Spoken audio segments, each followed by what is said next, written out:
Exciting stuff, you're up to writing the conclusion. Now, within the word count, you would have allowed about 400 to 500 words for the conclusion. So it is about the size of a focus question, maybe even a little bit longer, depending on how many focus questions you have chosen. One really important thing is there is no new information in the conclusion. So don't save any quotes or any data or any key points for here. It has to have already been stated. We now just want to bring all of the focus questions together and answer our major question or determine if our hypothesis is true or false. So what we start with is an introduction where you restate what your major question is and its importance, just to remind the reader that they've come through all of these focus questions now. Let's just recap something from the introduction to remind them about why this issue is important and what we were actually looking for here. Then you're going to have some mini paragraphs. Okay, you might have 3. It's however many focus questions you have will be the same number of mini paragraphs. It's basically a summary of what you found in focus question 1 in just a couple of sentences, highlighting any key quotes or findings that really stood out. Again, just summary of focus question 2, focus question 3, focus question 4. So literally a couple of sentences for each, just summarising those key findings. That's going to recap for the reader the really key things that were found that you're now going to bring together to answer the question.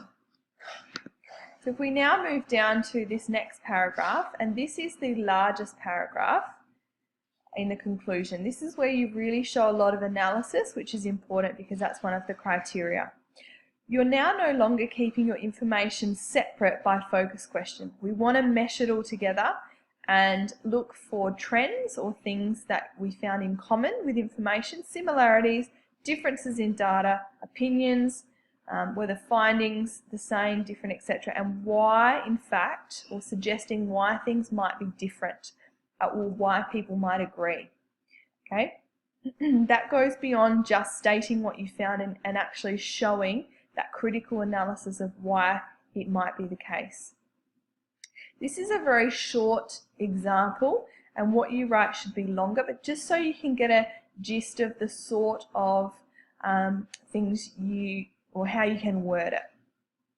Primary research suggests that cafe owners believe that, however, this contradicts the opinions presented by so-and-so in Food Service magazine, which was written from the perspective of a food critic. 90% of cafe staff surveyed also agreed with the perspective of presented in the article. This shows that all right, cafe owners are thinking differently to this person because possibly, give some explanation. Then at the end you might summarise saying, despite this, however, all parties agreed that healthy options on cafe menus depends on All right, so this here highlights some differences in findings and opinions, and it highlights some things that were found in common.